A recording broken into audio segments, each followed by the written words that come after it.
Pravda.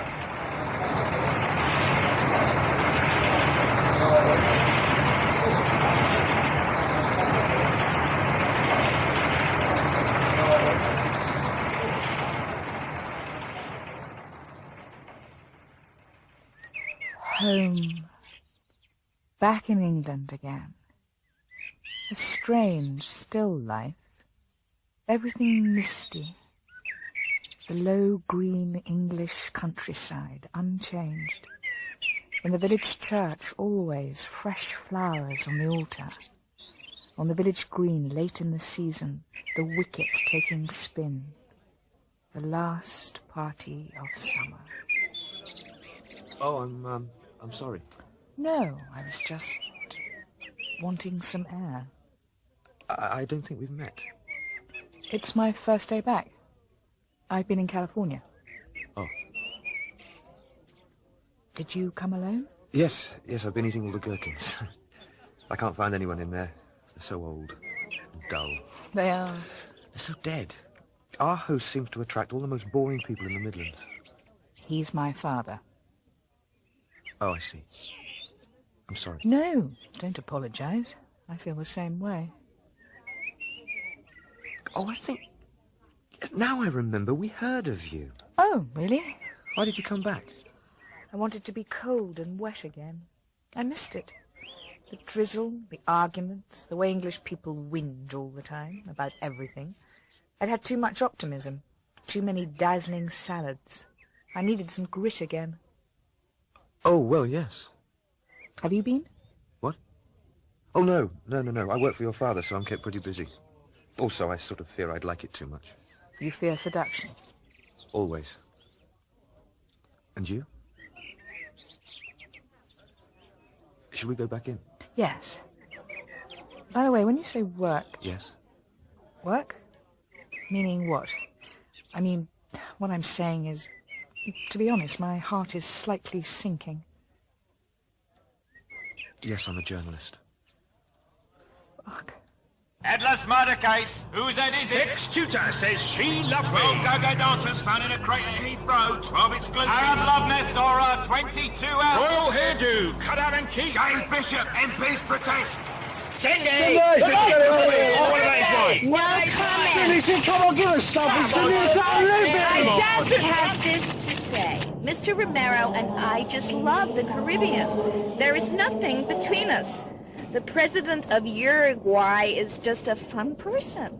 The accused, 2 C's, said that Jane, that's A-Y-N-E, Jeffcott, that's P-H-T-T, had invited him windsurfing and that afterwards they had sex, that's S-E-X if you want. The murder weapon, an open and blood-stained baked bean can, was found embedded in the murder victim's neck. Stop para. On the sand under the soggy, that's 2 G's, Sail, that's S-A-I-L. The defendant, that's 27-year-old Alberto Santini, said, I am a born-again person. No, I haven't actually got an interview, but if I had an interview, it would go, interview today at Colchester home. The accused wife said, I walked into the kitchen and I noticed that he was in an unusual posture. When I investigated further, a metal... I love it. The smell of hot type, the thunder of the foundry, the nightly rush for the first edition. Oh, God, I love it so. The romance, all my career, the world passing through a newsroom, processed, bundled, and delivered through your door.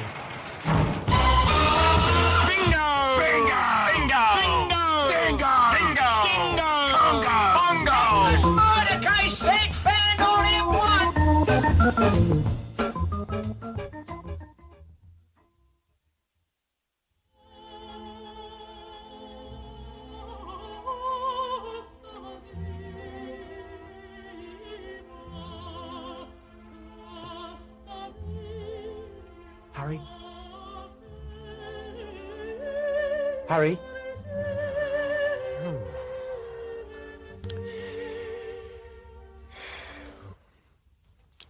Dreams. Sorry? No dreams, no life. Come in, my boy, young Andrew. The leader. I've brought a few suggestions. Go. At this time of massive national recession, it is only natural that our youth should turn to trivial activities in order to escape the grey reality of their lives. Carry on. The bystander feels... The what? The bystander. The what? The paper you edit. the Leicester Bystander, of which you are editor. We are not the Bystander. We never call ourselves the Bystander. It should not be necessary. God does not call himself God. We simply exist. We are we. We say this murderer must hang. We say this bypass must be built. Yes, Harry. Learn. I am. Well, hang on to the style. Everything can go, but never the style. Nuclear power is not in itself a good or a bad thing. It depends entirely on the uses to which it is put. Classical bystander waffle, Andrew. But on the one hand, on the other, the lost art of leader writing. I've written these notes. Do you want to read them? The job of the editor is to prevent the balls-up. To do that, it is hardly necessary to read every word. You know we didn't come out for Hitler. I do. Hitler worked out very well for the bystander, because we saw him coming. It enhanced our reputation. Not that it wasn't a pretty close thing.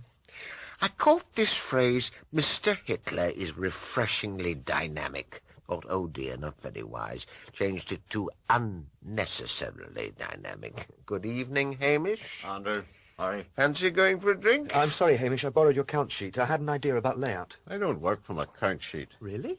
It's all in my head. I can move anything around. Look at this. This is what I have to put up with. Here we have a photograph of a wedding over a story about a car crash. And it's got down to the stone. A marriage is described as a pile-up between an articulated lorry and a Vauxhall Viva. It sounds not unlike my own. Have you got the leader, Andrew? Well, yes, I made a few notes, possible opinions for Harry. Notes? I'll finish it now. Andrew's subject is the licensing of discos. Discos are, Andrew concludes, neither a good thing nor a bad thing. It depends entirely on the use to which they are put. Women's page. God, how I hate women's journalism. That's just me. I'm no good at it. You seem unusually downbeat tonight, Hamish. Oh, really? Positively dour. I need another letter for the fluoride debate. Am I for or against it? Oh, whatever moves you. I don't have sport. Oh, Hamish. I'm sportless. Excuse me, but, Sir Stamford's given me this. Sir Stamford? Where? It's a painting. Wants me to hang it in your office. Sir Stamford's in the building? Down in the print room. Oh, my God. First spot check of the year. Furrow your brows, put ink on your fingers, expressions of enlightened concern. Firm but fair. Ah, Miss Foley. Your father is with us. That's right. Is this the proprietor's spontaneous visit? I think it must be. Come on, Bill, my boy. Stay by my side. Drag him away before he makes any unguarded remarks to the workers. Says he's on some sort of tour of the building. Just take my place, will you, Andrew? Hello? My father was coming, so I thought I'd call by with him. I was going to ring you anyway, about next weekend. Ring me now. Even better. What are you doing at the weekend? Excuse me. I wonder, could you tell me? It's just this morning's newspaper. A story on page 5. I've got it here. Are you a member of the public? My name is Moira Patterson, and on page 5 you'll see I'm identified as the owner of a health food shop whose son, Mark Patterson, has been convicted of selling cocaine. I'm sorry to hear that. Oh, but I have no son. For that reason, I'm afraid you've got the wrong Patterson. Could you arrange a retraction to undo it? Since 8 o'clock this morning, I've had no customers. And if you could just publish a retraction in tomorrow's paper... Who was the reporter on the story? Well, I don't know. It doesn't say. Well, I'm not the reporter who wrote this story. Can you tell me his name? I honestly can't comment on the facts in this case. Well, it's a simple thing. It's a couple of lines. Oh, please publish a correction. Look, I'll be frank. It isn't very easy. You will find on most newspapers a policy, you see. The bystander, we, don't publish corrections. Because we don't like them. I'll be honest. They don't look good on the page. You see, if every time we got something wrong, we published a correction, then a newspaper would be just a footnote to yesterday's newspaper, and yesterday's a footnote to the day before's. In fact, going further, now just thinking about it as I see it, look, a newspaper isn't just a scrap of paper. It's something that people feel they have to trust. And if they can't trust it, Why should they read it? A thing is true or it isn't. So by definition, what is printed must be true. Otherwise, why print it? And if we apologize and correct, how can the readers know what is true and what is not? You mean it's a matter, finally, of journalistic ethics? Hang on, everybody. Here comes the old fool. Absolutely. Now, anyone seen the old Christmas balloons? Get 'em out, blow 'em up. Come on, Andy, clear all that rubbish away. It's tomorrow's newspaper. Hello, I don't think we've met. I own a small health food shop. And powerhouse. The editor's lair. Great issues of the day. Sir Stamford. Do you know everybody? Our new deputy features editor. Andrew May. Enchanté. I was at your party. This is my daughter, Rebecca. Yes, we met. In the garden. Here we are. Drinks for everybody. Miss Foley, will you take this in a tooth mug? Thank you, Harry. You don't drink Foley's, I see. Who are you? I run a small health food shop. Look, and in I'm the just wondering, is the best thing that I take these sheets downstairs, put the paper to bed? No, let Sir Stamford look it over. No hurry. Oh, read the paper? Good Lord, no. Just give me the tip for the 3:30 at Sandown. Arab embalmer. Oh, hopeless. The usual bystander donkey. No, it's my daughter feels strongly about journalism. Not an admirer of the bystander, I'm afraid. I didn't say that. It won't work with you chaps. You didn't tell me that. You're a journalist. Isn't everyone? Too true. I wrote for a radical paper in California. Lifestyles, microchips, the body. Now I'm freelance. That means unemployed. Sir Stamford. Do the honours, my boy. Harry, this is for the bystander. A picture to hang on the wall. A horse, Sir Stamford? Yes. Southern Colonel, the greatest sire of 1.5 milers, grazing in the picture outside Louisville, Kentucky. Of course, you may always hire a Southern Colonel. For £100,000, you can get him to Roger your mare.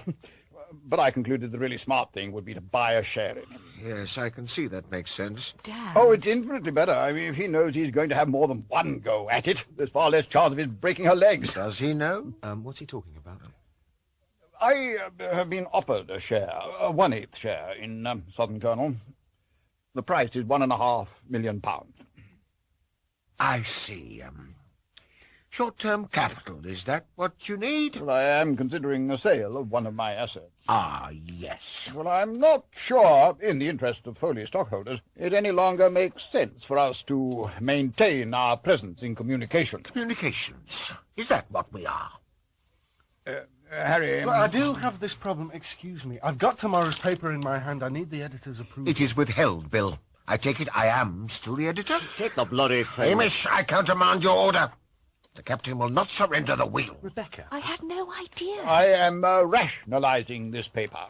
You mean getting rid of it? Harry, you may or may not remain as editor according to the wishes of the incoming proprietor. Right. Who is he? Are you going to tell me his name? Well, I mean, I can guess. I mean, there aren't many people trying to buy newspapers these days.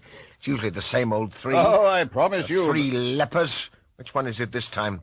Is it the bent lord who made his money in rubber goods? Viscount Mangrove has not been a bidder. Then it must be that Nazi who sells cheap holidays to the Copacabana. Sir Hector Prize is Rebecca's godfather. I would never sell this paper to a personal friend. So, it's Gilbert Zenith.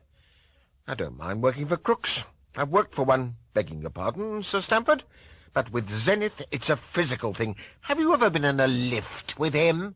The bid has come from beyond these shores. That is as far as I'm willing to go. Dad, please tell us. It's a very hard name to say. Apart from anything else, there's litigation. If I mention his name, there are repercussions.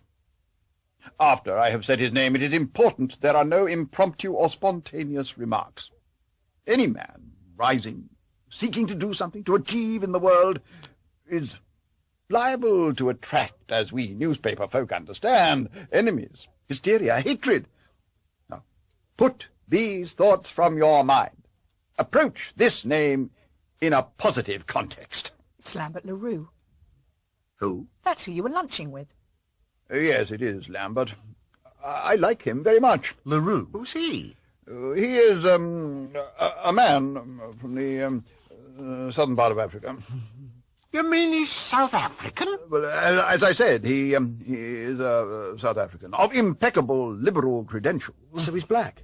That's interesting. Not black. The first provincial English paper to be owned by a black man. Not black, though through no fault of his own. This paper is sold to a white South African. Oh, God, I know who he is. The sportswear king. He runs that cricket. I read a profile on him. Well, look, I have to say, I mean, speaking personally, this is just a personal thing, I don't really want to work for a racist. Oh, no, that is exactly the kind of impromptu remark I begged you all to forego. I shot an elephant with Lambert Le Roux. Right. Look me in the eyes, Sir Stamford. Do it in person, in the old family way, the way it is done amongst gentlemen. More whiskey. Put a glass in my hand. Don't your sort like to be there? Walk the roomy old dog out into the yard and shoot him in person. Hare, this is not an emotional thing. This is a business decision. I need money. It is not here.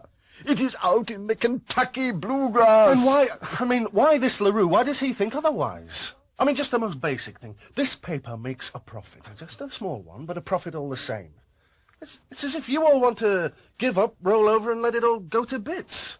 I don't get it. I mean, it's as if that's what you want. I understand you all have this new proprietor. Does anyone know, is there a chance he might publish corrections? I'm going to take this damn newspaper down myself. Hamish, you come back here. Don't fuck with me, Harry. I've taken 10 years of your shit. Hamish. Is incompetence meant to be charming? Shambling and muttering and drinking. It's meant to be lovable, is that right? Opera, while other people work. Well, the joke has passed me right by. Have you betrayed me? Have you been doing deals? Jesus, this is terrible. Clear out your desk. You've talked to him, haven't you, Hamish? This Le Roux? Was this Judas there at your lunch? Harry, this will do you no good at all. Look, I must warn you, the staff won't wear this, will we? Well, certainly not. We'll strike. That's right. Oh, God. No, it's possible. Your whole organisation. Pickets at the gates, NUJ blacking. Secondary action. Industrial relations in England. All this greed, all this bitterness. Why can't we just agree amongst ourselves? You can't buy and sell people. They do have rights in the matter. I just can't believe the stupidity of this. You talk as if you had some power. Do you not even realise basics? Divest yourself of your fantasies. We have a new owner. The business is sold. Oh, I wouldn't say that. It was sold at 2:30. Well, a process of consultation has begun. Talking to the staff in respect to their wishes, canvassing opinions. You signed the contract at lunch. Well, it's true. I certainly discussed a commitment. Commitment? Undertaking. You went to the Midland to bank the fucking cheque. Yes, well, yeah, that is true. But I also felt in honour that a process of staff consultation should begin. We all hope to be forgiven if our actions are misunderstood. Dad, you've sold the paper for a horse. That's all. Some deal over steak and kidney pudding. Don't ask them to cry for you. I'm now ready to begin my period of editorship. And practice. I've been the editor for 8 years, covering for this drunken clown. I resent that. Now, here comes a man. I must admit I found him surprisingly charming. His wife is Natal free-figure ice skating champion. And he's prepared to recognise my talents. Unlike you, Sir Stamford. You just let me carry the work without acknowledgement. Now, I say to you all, the locks have been changed. Dignity. Where's my dignity? Oh, shit, Harry, give us that razor blade. This blade was given to me by a survivor of the great Beaverbrook massacre of '52, and I vowed that if I ever found myself in this position... somebody grab him. Heroic gesture. Too much opera. How do we stop him? My blood is on your head, Foley. Oh, this is humiliating. Rebecca, please leave the room. Oh, shit. Go help. I've cut my hand. You all right, Billy? If you're the new editor, I can use this little space here to save my shop and my life. The editor's phoned. I'll take it.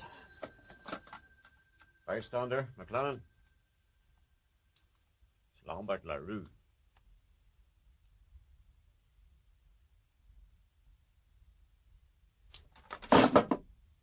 I'm too closely associated with the old regime. He wants another new editor. What does he think I am? A fucking football manager? I'll take it. Hello? Andrew, It's for you.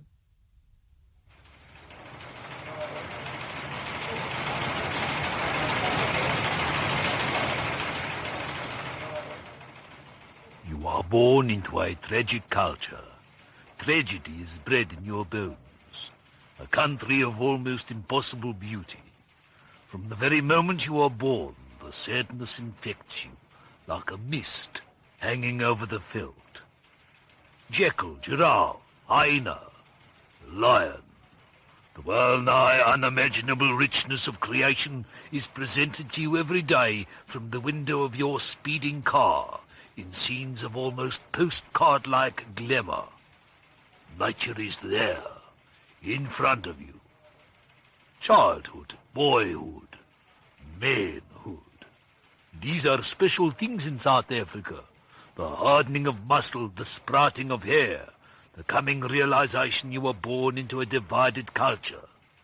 Skiing, riding, scuba diving, flying your private plane, you feel all around you and below you the tragedy of the condition from which you cannot escape. No one has tried harder than I, through my organizations, to untie the knots of these cultural contradictions.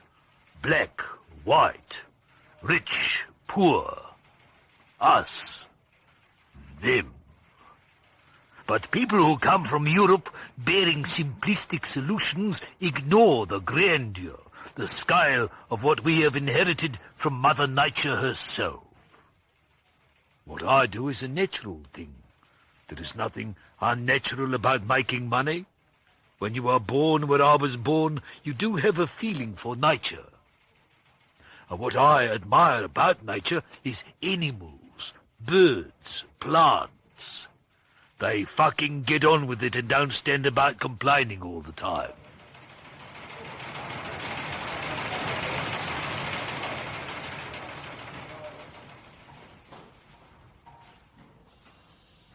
My dear Lambert. Michael, welcome. You found your hotel? Yes, thank you. I love the Holiday Inn. No surprises. And you're looking well. Fit? It's so long since I was in Frankfurt. They hadn't built this place. I think it's now the greatest exhibition hall in Europe. Marvellous. The security men, those air conditioning ducts. It's the right place. It's so good to escape from the House of Commons.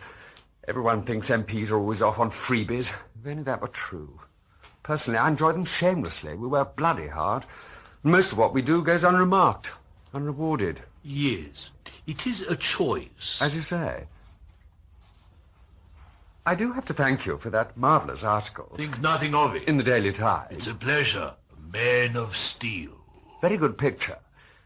Slightly minimal prose. I do think of all the hard-hitting tabloids in Fleet Street, yours is much the most deliciously down market. Well, that's the nice thing about having picked up one or two foreign newspapers. They're a way of doing some favours for my friend. Yes, I'm sure. Though not everyone wants to be in the Tide with all my dirty vicars and randy divorcees. Well, I was very grateful. It's nothing. I'm a businessman first and foremost. And brilliantly successful. The diversity of your interest is sometimes bewildering. That's right. Hotels, newspapers, international sportswear. Yeah. Anything that improves the quality of life. I'm sorry. Ah, there you are. This is looking very good. And I see you have the man. This is Eaton Sylvester, my business manager. Have you met Michael Quince? No, but we did you in the Tide. That's right. Good pick. Man of Steel. Now we'll put him in our upmarket paper. The Leicester Bystander. I didn't know you had that. A provincial British paper. Up 12.7. We've got a good man there. Lambert's never met him. He doesn't need to meet him. The paper's okay. Anyway, I went to the English town called Leicester. I had a steak and kidney pudding. It was enough. Well, you've certainly chosen the dominating position.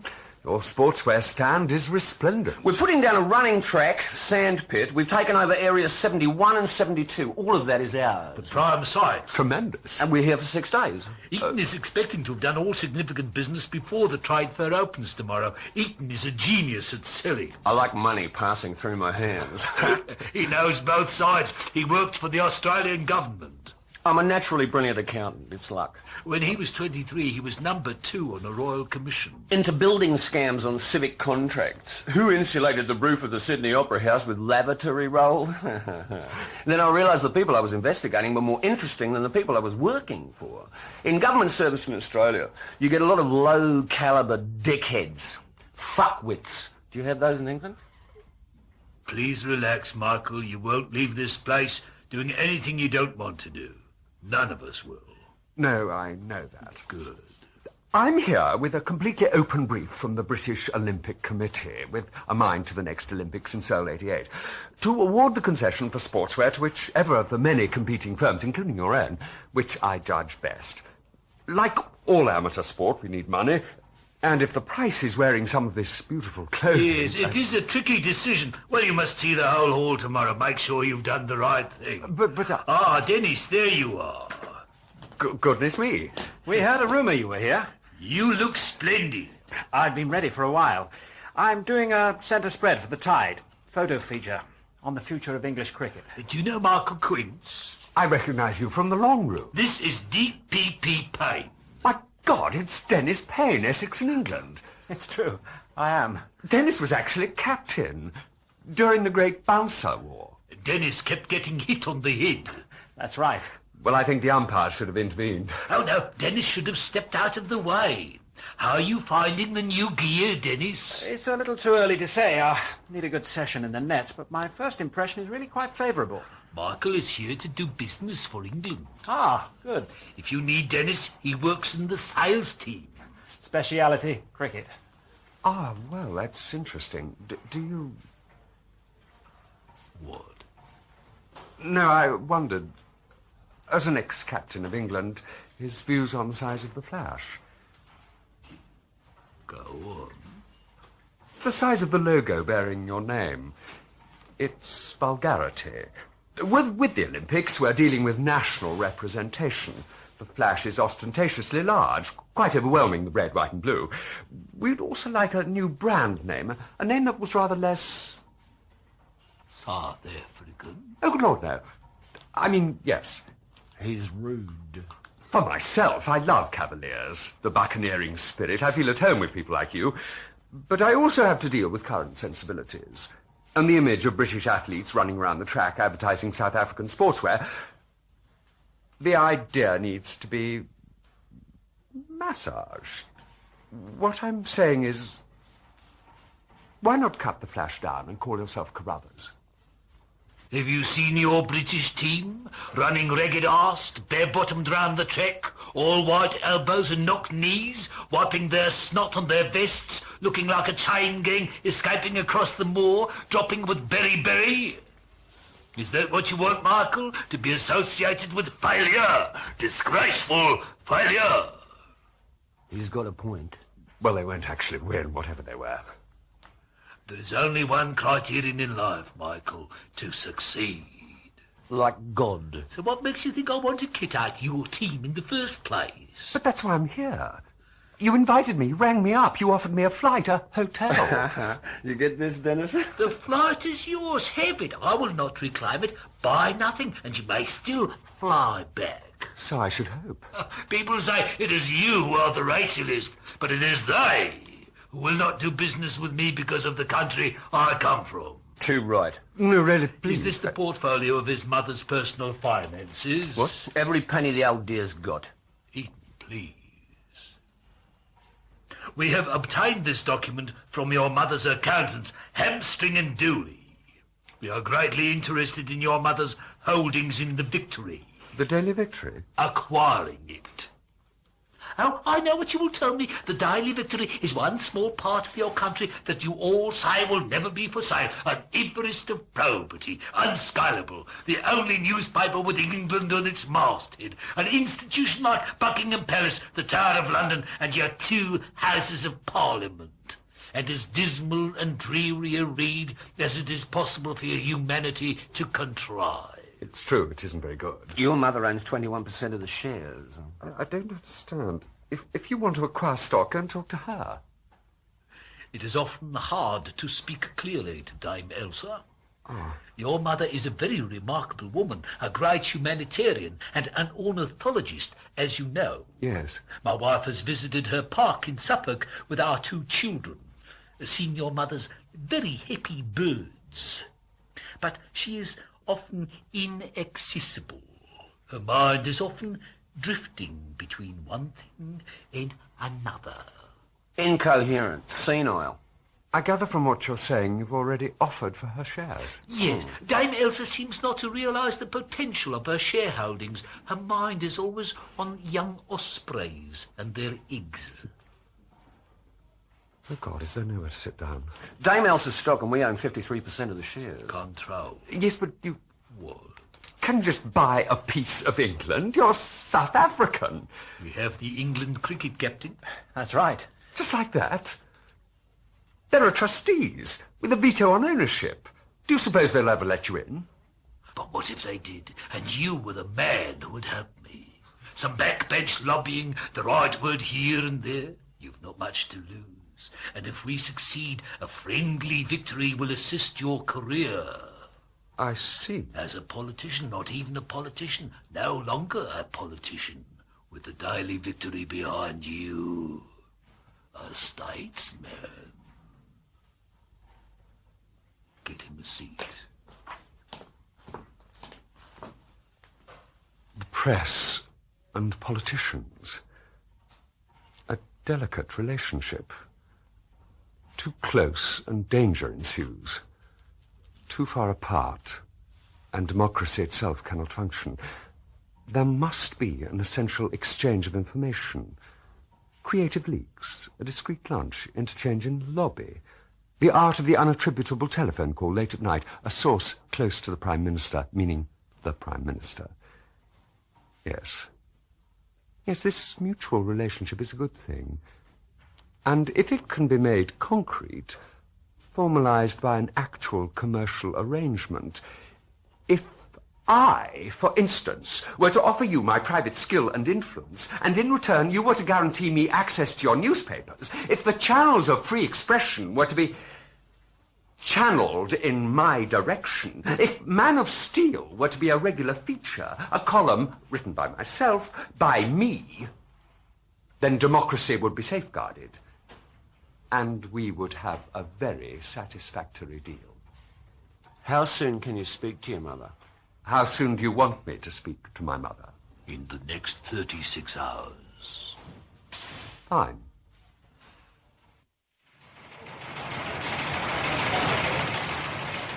Mystery buyer at the Victory. Thornton Heath, Sex Triangle, 4th man named. Victory, the crisis deepens. Cut Price Holiday King says I'm not in the race.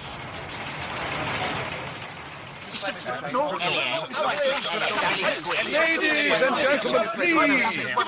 We are members of the same profession. As editor of the Victory, I am being kept in touch with all developments at this great national newspaper. I wish to assure our readers of the continued existence and high standards of this great national newspaper, of which it is my privilege to be editor. Noli vocem publicam tangere ne bonum patriae interrumperes. Thank you. What? Does that mean you're still editor of the Victory, Mr. Fruit Norton? My own position is not in any way at issue during the current negotiations. Clear the way, please. Editor to go. Editor denies it. Bloodletting at the Victory. Latin-speaking editor eats hearty breakfast.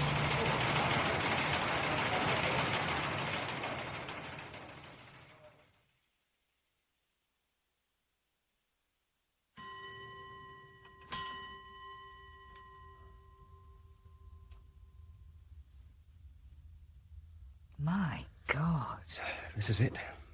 Is this what men do together? Men sit in high leather chairs. We do. We are firm, we are confident, we are often fast asleep. I wonder how you get to be a member. Oh, you have to believe the right thing. Ah, yes, but how do you know the right thing? If you have to ask that, you'll never belong. Sir? What? Drink, sir? Oh, Well, what do people have? A spritzer. 2. And a cheese sandwich. 2 spritzers, sir. Cheese sandwich. Oscar Wilde's drink. A dead member. Sorry? Mr. Wilde was a member of this club, sir. Ireland's greatest writer. Of course, writing that well, they pretended he was English. Yes. Then they put him in jail. Goodness me. What a strange setting. He does choose, oddly. Rebecca, we promised to behave. Well, I will. I find the whole idea of meeting this man irresistible. I'm curious. I'm up for anything once. Walking into people's lives. It's the only thing I really liked about being a journalist. Oh, yes, it's great. With just the occasional treat, like this. A quick look at the world of money and ambition. You must be Andrew May. I'd begun to think I'd only ever meet you on the telephone. You don't need to meet the people you like. Then why are you meeting me now? It's a sign of favour. And you've brought Miss Foley with you. I didn't think you knew me. But I have your book, A Child's Guide to the World. I was hoping you'd sign it for me. I've bought today's paper. Ah, thanks. Yes, it's very good. I'm afraid I've gone over to Garamond. Just for the headlines, of course. I wanted to check with you, but, well, sometimes I'm not always able to reach you. You have me now. The figures are ridiculously flattering. The recent charge forward the bystander has made is down to small ads. They've boomed because of the recession, as you saw. People have to sell all their things. He talks himself down. Yes, he does. Don't you think it's an attractive characteristic? To me, and obviously to you. This is absolutely intolerable. I have entered a private club. Just give me something, sir. I have absolutely nothing to add to my statement. What is going on? It's Eliot Fruit Norton. Steward, get this man thrown out. Few lines, sir. He's in trouble on the Victory. You kindly throw this man out. But I... All right. I'm on my way. Just doing a job. It's called reporting. Wouldn't know about that on the Victory.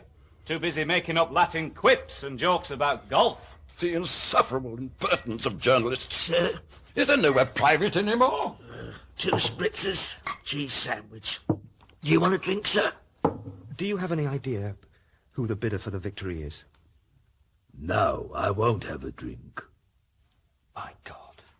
You're surprised? Why should it surprise you? Well, for my... No. Will they ever... Ever let me in? Let me in? Let me in?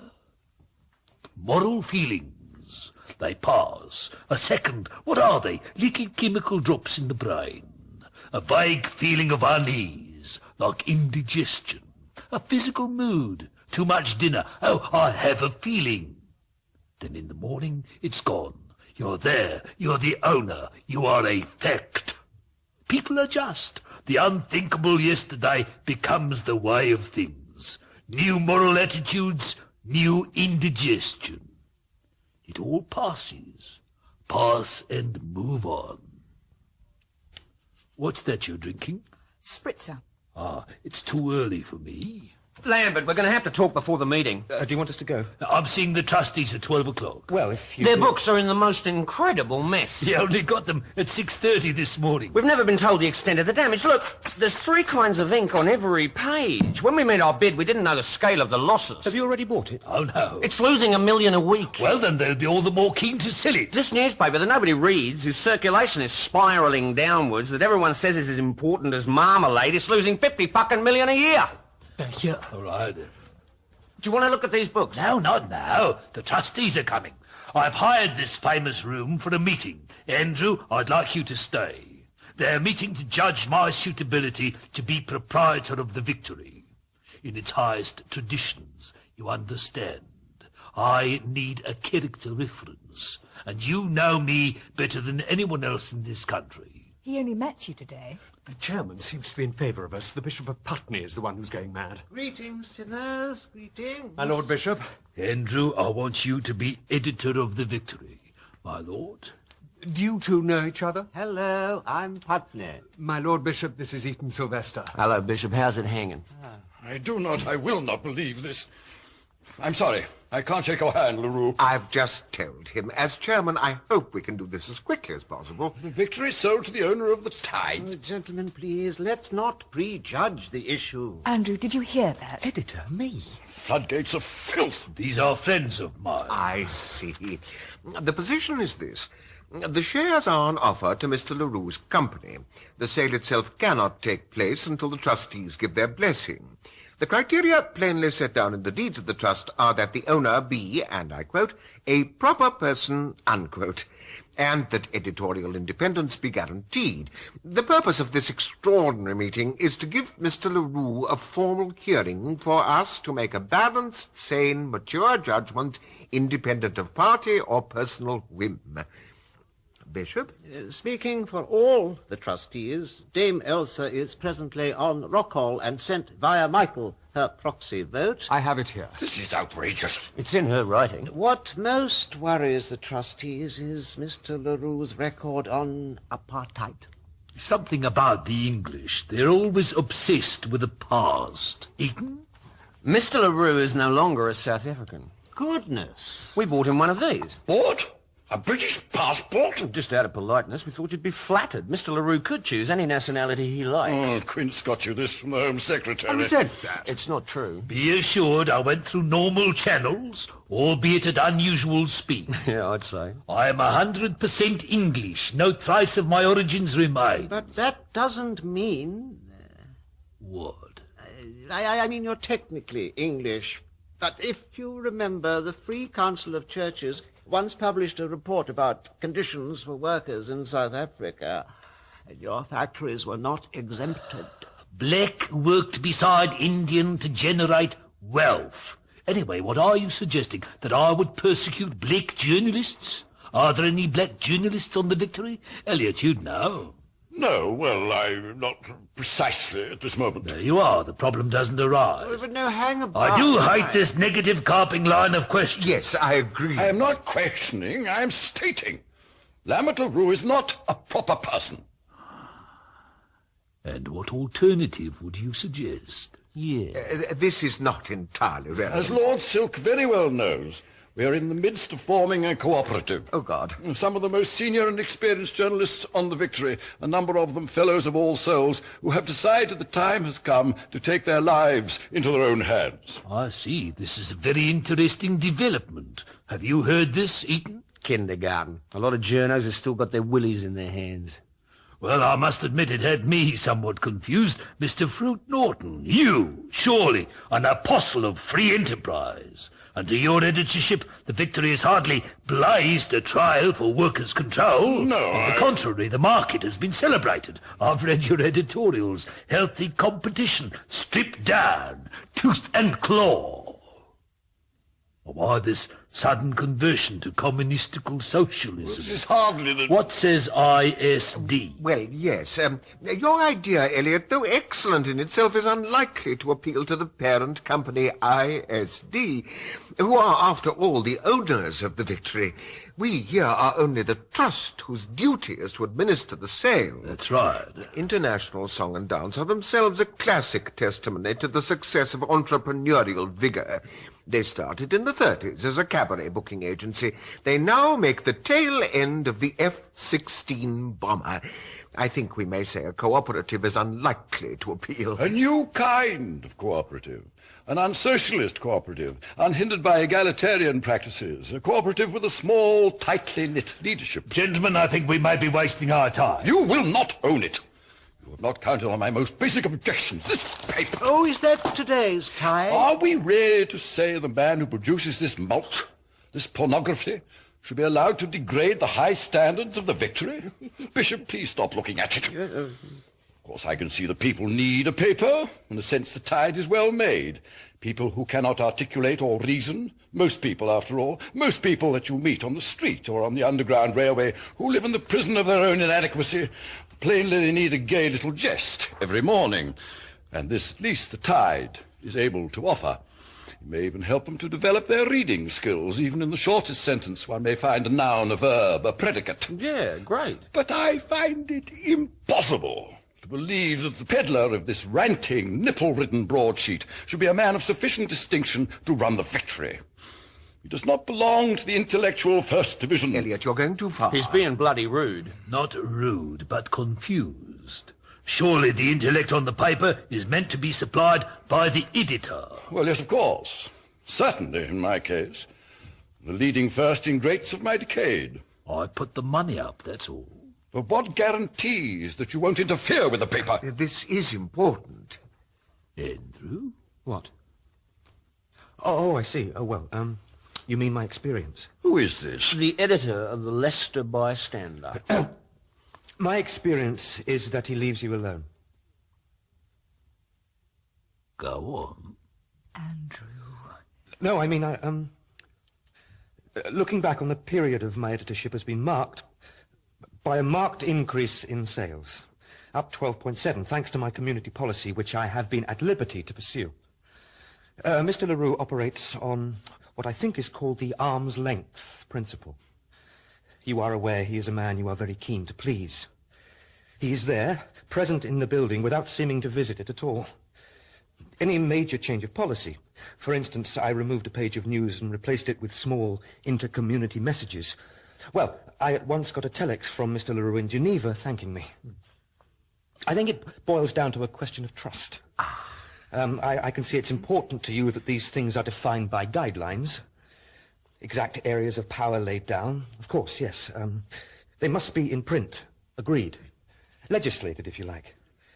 But what is truly important is the spirit. It has to be trust. For 15 months, I have been trusted. Bishop? Yes, I'm impressed. Eliot?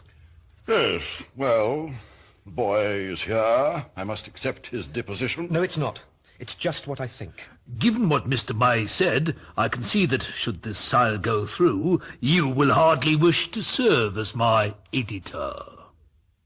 I think that's a separate question, you'll find. Meaning? Whoever buys the paper, I, of course, intend to carry on. That essential relationship of trust, from what you have said about me and my papers, does not exist between us. Please, I'm sure we can start to build one from here. Eliot, I think for your own sake it would be unwise to say any more. Too right. Any incoming proprietor would want to appoint his own man. Ben, are you saying you're going to let me go? The trust is meant to protect me. You promised to protect me. Eliot, it's not up to me. But I've wanted to warn you there has been a drift. Your obsessional articles on supply-side economics have hardly boosted circulation. No one can understand them. The one man I've met who could says they are wholly inaccurate. Right, I shall print on the tides presses, thus halving costs at a stroke. You mean you're going to give it away to this mendicant? With no guarantees? Absolute guarantees. What guarantees would you like? The fundamental guarantee, editorial independence. Of course, I will have nothing to do with the daily running of the paper. Accepted. Yes, with alacrity. Absolute editorial freedom. The right of the editor to appoint his own people. The right of the editor to appeal to the trust. This is excellent. Copper-bottom legal guarantees drawn up kosher. I would also suggest, in the spirit of this agreement, should it go through, that we build in one essential safeguard, a weekly visit to the newsroom by the Bishop of Putney to conduct a short prayer meeting. Brilliant. Most imaginative suggestion. And one that will give a regular physical expression to the exact value of this agreement. What's the matter, Eliot? Aren't you a Christian? The terms are ideal. Open the doors. Why not? Just give away the old family silver. The barbarians are here. Give them everything. Why not? First thing will be to stem the losses. I'll speak to the unions tonight. 6 o'clock. 5. Oh, you think... What? Already? We just agreed it. It's over. Am I right, Ben? Have I misread the meeting? Not at all. We'll need an interim period. Shut the paper down for 3 days till we squared the unions. Good luck. Oh, I've booked you all a table at Maxine. Oh, how marvellous. Oh, no, you go. Enjoy yourselves. I'm paying. I'm not coming. It's my children's sports day. The table's in my name. Well, there we are. That's, gosh. That was excellent. Yes, it's refreshing, don't you think? Good. Well, it's lunch. I like eating, I like sleeping, but most of all, I like chairing a satisfactory meeting. My car, my driver. I have to be at Lambert by 3. Did that include us at Maxim's? Were we meant to go? Before the meeting, did he ask me to be editor? He mentioned it, yes, and then he moved on. It's brilliant technique. What are you saying? You don't want me to take it? No, of course. Are you serious? You must. I'd like to come along too. What do you mean? Hire me. I'll join you. If you make me a promise. What kind? A test. Some test of when it's got to you. It won't get to me. Look, I'm here. I'm alive. In the Irving Club. It costs me nothing. It's a job. I'm not touched, see? Move that headline, crop that picture, go to 7 columns. See, I can do it. That's my talent. Not all this business of shouting in rooms. Promise me you'll never tell the same lie 3 times. In a week? In a day. The same lie 3 times a day. You promise? Yes, I promise. 3 times, and I leave you.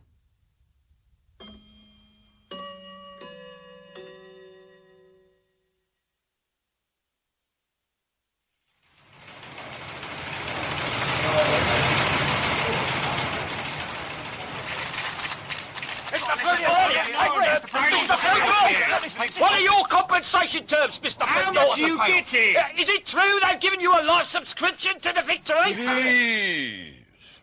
I have today terminated my employment. Oh, were you pushed? Please. After 8 happy years as editor, it is indeed hard to imagine the paper without me. And I know my colleagues share this feeling. What are you going to do now? Yeah, down the job centre, Eliot. Viewed in the evening light of history, my tenure at the Victory may seem only a passing shadow. But the unique qualities of civilization which I have sought to advance are sempiternal. Addison, Steele, Johnson, these have been my constant companions. And as I retire now to spend time with my wife Gilda, my animals and my 2 strapping lads, I know that friendly ghosts of the great journalists will join us for dinner at our Suffolk home in Much Blakely. What are you going to do?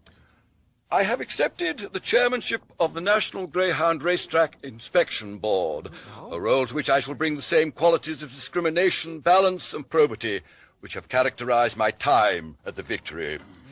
Thank you, gentlemen. Good greyhound, Mr. Fred Norton. Editor goes to the Fred dog. Norton, I'll bring class to dog train. Bob Moosey's Putney's Nightmare. Springbok Fire takes over today. What the fuck is going on here? Christ, I've never had such a load of shit! It's shit! It's shit! What a load of fucking shit! God, who writes this rubbish? You, what do you do? Home Affairs, sir. Eaton, what are you? How much have we spent? 150,000. How much does that leave in the filing fund? 350,000. You're fired. Upstairs. Who wrote this article on Central American politics? Who is it? Is it anybody here? Put your hand up. Set yourself, please. Spare me the embarrassment. Now gringos should have to read this kind of stuff. You, where are you going? I'm going to the lavatory. Use a public toilet. You're fired. The accountant's on the 4th floor. Which are you? Have I fired you? No, sir. Then get over there. Get over that side. All the ones I haven't fired are over that side. Don't confuse me. Have a cup of coffee. Where is marketing? They are the worst. What is this slogan? The victory is yours. What does it mean? What is this communistic propaganda? All the advertising people must go. Don't even let them take a pencil with them. Search them. Let them go out naked. Excuse me, sir. I'm the deputy editor. I've been holding the fort. I trust you find everything to your satisfaction. And what is your name? My name is Cliveden Wicker Basket. In South Africa there are no men called Wicker Basket. The name is totally unknown. Andrew. And where have you been? Oh, gosh, I know. I'm sorry. It's my first day and I should have been here. Indeed. But I just had this silly idea that before I started... We decided to get married. And how was it? Oh, it went very well. This man is unique. You are lucky people. He has a sense of humor. This is something I admire. Please, all of you try and acquire a sense of humor. And who is this with you? Bill Smiley. I'm the best man. Are you a journalist? Yes, actually. You're hired. No, you can't fire me. I don't work for you. No, not fired, hired. You see, witty man. I have many vacancies. Go and find any job you like. Wicker basket, did I sack you? Oh, no. What difference does it make? I'm sacking you now. This is magnificent. I've worked years for Lambert, and the reward is moments like this. We have cast out the bad. There was bad in this paper. Life is a fight between the good and the bad. We all of us may now work in a warm and friendly atmosphere. Let's make a good, a lovely paper, a family paper, full of love. On this wedding day, no more unpleasantness. Right, everyone! Let's get the news on the street! Last copy, please. First edition due in 15 minutes. Whose is this? Oh, it's mine. It's a very nice story, laddie. Well done. Thank you. Have you been to Loch Fergus? Well, yes, Mr. Fanton. I was there just after it happened. Doesn't that show? Let's see. Let's read this out. Women who have recently formed a peace camp on Loch Fergus, where the building of the new Fork Lightning missile is soon to begin, were yesterday recovering from a surprise attack by 200 policemen. The police mounted their attack at night in full riot gear and destroyed the camp in 25 minutes. 27 women were charged with various alleged minor offences and subsequently spent the night in cells at Loch Fergus police station. Commenting on the surprise attack, Mrs. Mary Kingham, a 34-year-old mother of two, said, "I was dragged by the hair from my sleeping bag. I was thrown violently into the back of a van while being abused by a masked policeman. Last night, 2 women were still being detained with serious injuries in Loch Fergus General Hospital." Yes, well, that's good. That makes things very clear. Thank you. The first rule of reporting, to distinguish between what's been told to you and what you actually saw. Did you actually see them being pulled by the hair? No, but I did meet the woman. There was blood. The hair had been torn away from the scalp. Yes. To be supercilious, Larry, a woman of that type, it is possible she tore her own hair out. Yes, and kicked herself in the groin. Right. This is just a professional exercise to maintain standards, that's all. Women. What sort of women? Middle-aged women. Peace camp. Peace on this paper is always in inverted commas. You'll find that in the style book. Peace camp. Camp. Camp implies facilities, showers, toilets. Camps are things you take the family to in Brittany. Call it a peace, inverted commas, squat. Better. Middle-aged women who squatted illegally. Better. Do police really mount an attack? Surely they're defending us. Society? Themselves? So it's police defending themselves. Destroyed? No. Cleared the site. In 25 minutes? That's quickly and efficiently. This Mary Kingham, do we know she's still with her husband? Left her children, I suppose, to squat all over the road. Well, there's no proof of that. No.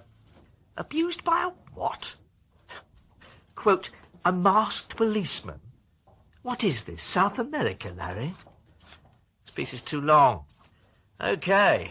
Well done, Larry. You're coming along. Pravda. You what? Everyone!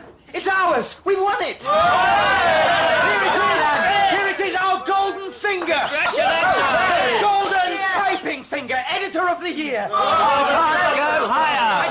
I told them at the presentation, this isn't just for me.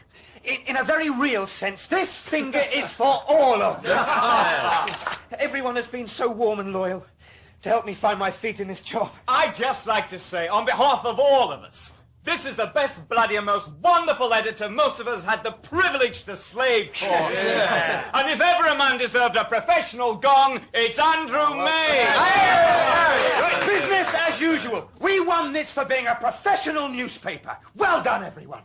And now, on we go. Yeah, well done. Aren't you coming up? Yes, Bill, just a minute. Lambert's having a celebration dinner upstairs. Sounds lovely. Yes.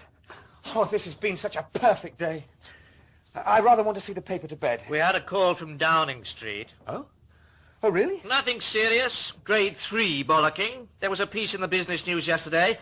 We somehow seemed to say that the pound was weak. Oh, God. Yes, I know. I've got a piece correcting it. The pound isn't weak. The dollar is strong. Oh, well, that should yes, sort it will. Good evening, Chief. Great news. Thank you, Breaker. Can I see it? Very nice. Brings credit to us all. I'll make my speech.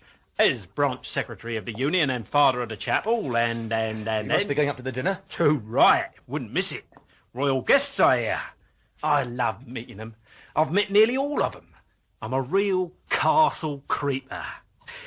Oh, by the way, did I mention you may be having a bit of trouble tonight? Oh, no, Breaker, please. Do we know about this? Yeah, pity, innit, with a royal guest in the boardroom. Pity not to get your paper out. Is there any danger of that? No, well, at the moment the lads are holding a meeting to discuss the new technology. All those junk TVs we got in the back of the building, all with sort of green screens and the plugs missing. How long will that take? The machines have been left temporarily unsupervised and also on, which can lead to some nasty mechanical problems. Breaker, what possibly? What do you want? Mr. Le Roux has done everything. We gave you everything. Same old chestnut, Andrew. Pay and conditions. They never seem to quite measure up. No. I mean, I love this paper, as you know. The Victory. Great English newspaper. On the other hand, put it another way, it's all such shit you're writing. Why shouldn't a few working men make £2 a week? I mean, that way the paper does some good. Breaker, please. Hear me out, Andrew. I mean, if there were anything in the paper, like a bit of good writing now and then, we'd roll up our sleeves and help you. Now and then.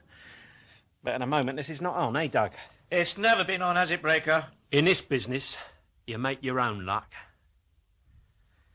I'll go upstairs. I'll have a word with Lambert. Oh, would you, Breaker? I'd be very grateful. Yeah. Lambert understands us. Looks like your wife's arrived. What's going on? Right, back to work, everyone. Do you think it's all right? It's fine. We had a visit from Breaker. He's on very good form. Where have you been? I thought you were coming to the presentation. I was, Andrew. Then an old family friend of mine rang. What's that? Well, that's it. It's for us. It's a document, secured from the Ministry of Defence. I see. Doug? Hold on, I don't want Doug. You can trust Doug. He's been here for years. That's what I mean. What is it? It's a document. It was given to me, got to me by somebody. I'm not saying who. By someone in the Ministry of Defence. Yes. It's classified. Yes, well, it would be. Andrew, I think we should go and discuss this by ourselves in your office. Rebecca, this is a newspaper. I am editor. Doug is night editor. You are an employee. Please, Rebecca, you mistake my manner. Go on. Plutonium is carried Oh, God. from nuclear power stations to Ministry of Defence establishments in flasks. The Minister has repeatedly asserted that these flasks are safe when dropped at heights of up to 15 metres onto concrete or solid steel. The results of an internal ministry testing programme show that the flasks, when dropped from 20 metres, can in fact leak. Do leak. As the Minister knows. As the Minister has known at the time of his 3 specific House of Commons denials. He's denied that such tests have ever taken place. I see. Did you say who your source was? No. Friend of yours? A woman? This is it. The report. There's also a memo instructing civil servants to deny the existence of these tests and obviously, therefore, not to disclose the results. Yes. Right. Yes. Oh, my God, it's happening. Will you let me see? We've got one at last. Now, let me think. We discussed this with lawyers. We agreed a procedure for exactly this eventuality. Now, what was it? Don't be silly, Andrew. I've got to write it up now. Yes, of course. No question. Certainly, indeed. Yeah, but first, I'll obviously have to check the documents are genuine. Well, of course, if I gave them to you... They're genuine, yes. Look, the Minister's initials, like little eels. I know his handwriting. I was up at Oxford with him. Then, in that case, we must do our own authentication. Get the science right. Is our science man in? If we get him, Bill... What for? What do you need him for? What's happening? He could check the scientific side. We'll need charts, diagrams, good strong graphics, little explosions. What's the point? The science is conclusive. It's all been done by ministry officials. Maybe we should do our own tests, check the conclusions. What? Do you mean drop a bomb in the newsroom? No, I mean just... Well, maintain professional standards. We're a professional newspaper. We stand by what we write. We validate conclusions. Why? That's not what it's about. Your wife understands. It's nothing to do with science or nuclear fuels or safety. It's politics. Yes. The minister lied. Yes, that's the angle I'm most worried about. Let's face it, the government would go mad. They go for me. There's a fair chance they'd actually take me to court. So? Well, also, let's face it, there's the ethical question. Someone has stolen this document. We must think about ethics, the law. What they do to me. I could end up in jail. Well, wouldn't it be worth it? Yes, but there is a real problem if we break the law. This paper supports the law. Does it support lying? I'm not sure. I need some professional advice. Oh, God, this is fantastic. Pay gold at last. It's the ladder to heaven. 10 years in the salt mines of this profession, doorstepping drunken councillors, and finally something that's real. Oh, magnificent. I mean, it's not about traffic or councils or weddings. The joy of finally holding their balls in my hands. I'm so happy. Oh, God, let me do it. Please let me do this one. Bill, please, just let me think. Why is it when you present the free press with a real opportunity, freedom is on the one hand a principle, and on the other, in this case, doesn't apply? I haven't decided. Just give me time. My God, I have never had to witness such total desecration. Leander, now a lobby correspondent will be worth talking to. Hiroshima. He'll tell us how to handle it. You don't have to An handle it. outrage, an act of inhumanity. I shall bring it up at the board. Good evening, Leander. I've been to see Don Giovanni at the Garden, directed by some stone-faced Albanian. I can only tell you, Donna Elvira wore pebble glasses. Della Sua Pace was sung from the barrel of a tank. It sounds as though you have the makings of a piece, one of your long ones. Leander, we need your help. We have a big story. A classified document. Ah, yes, which one? What do you mean, which one? Well, I suppose inevitably it's from the Ministry of Defence. Yes? How do you know this? I imagined you hacks would get a sniff of something eventually. If it's plutonium. Are we talking plutonium? You mean you already know? Leander, what happened? I heard of some document's existence. I spoke to the minister. He was kind enough to clarify the story, to explain it from his point of view. One flask did crack once. And you did nothing. You just accepted it. Certainly. Bear in mind, he briefed me in the lobby. The lobby has rules. I met with the minister. He was, in a sense, downing pink gins in Annie's bar, but officially he never drank anything. Officially, no briefing occurred. For God's sake, Leander. He told me everything, therefore he told me nothing. A perfect English arrangement. Everything that happened did not happen. I was present at a meeting at which no one met. The only way you can have the confidence of ministers is to have the confidence never to repeat what ministers say. My God, I think I'm going crazy. Leander, which comes first, the government or the paper? Oh, this is all irrelevant. It's deeply unprofessional. There's no reason to discuss it. We have a policy. We're not bleeding hearts. We're not the daily usurper. We do not pitch our tents in the gutter. This paper never prints leaks. What? Leander, from you? Yes? What was that story you had last week? It stank! I defend it. Don't, please. That clever little insinuation about the spread of herpes in the Labour HQ in the Walworth Road.